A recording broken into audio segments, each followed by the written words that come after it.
نبی پاک نے نا ہمیں تکلیف میں رہ کے پیار کرنے کا درس دیا۔ بخاری مسلم میں حدیث ہے، حضور اپنے مدینے کی شان بیان کرنے لگے۔ محبوب فرماتے ہیں یمن فتح ہوگا تو وہاں کھیت اچھے ہوں گے، کھلیان اچھے ہوں گے، کاروبار اچھے ہوں گے، تو کچھ لوگ مدینے والے وہاں جا کے رہنے لگ جائیں گے، آباد ہو جائیں گے۔ لیکن حضور فرماتے ہیں المدینہ تو خیر لہم لو کانوا یعلمون۔ بات کو سمجھنا، فرمایا کہ وہاں کھیت کھلیان اچھے ہیں، ان کا کاروبار وہاں زیادہ چلے گا، لیکن رسول کریم نے فرمایا مدینہ ہی ان کے لیے بہتر تھا، کاش وہ اس بات کو جان لیتے۔ فرمایا پھر عراق فتح ہوگا تو وہاں بھی کچھ لوگ چلے جائیں گے، کاروبار ان کا اچھا چل جائے گا، وہاں رہنے لگیں گے، لیکن فرمایا المدینہ تو خیر لہم لو کانوا یعلمون۔ فرمایا مدینہ ہی ان کے لیے بہتر تھا، کاش وہ سمجھ لیتے۔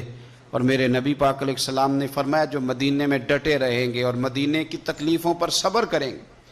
اذیتوں پر صبر کریں گے، فرمایا اگر وہ گناہگار ہوں گے مدینے میں رہنے والے تو میں قیامت میں ان کی سفارش کروں گا،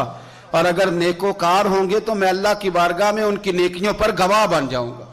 گویا میں ان کے ساتھ رہوں گا۔ مدینے کے ساتھ نبی پاک کی جو محبت ہے، حضور کا جو پیار ہے، جس رات میرے نبی پاک صلی اللہ علیہ وسلم مکہ مکرمہ سے نکل رہے تھے نا مدینہ طیبہ جانے کے لیے، تو حضور نے دعا فرمائی، کہا اے اللہ تو نے مجھے اس شہر سے نکالا جو مجھے بڑا ہی پیارا تھا،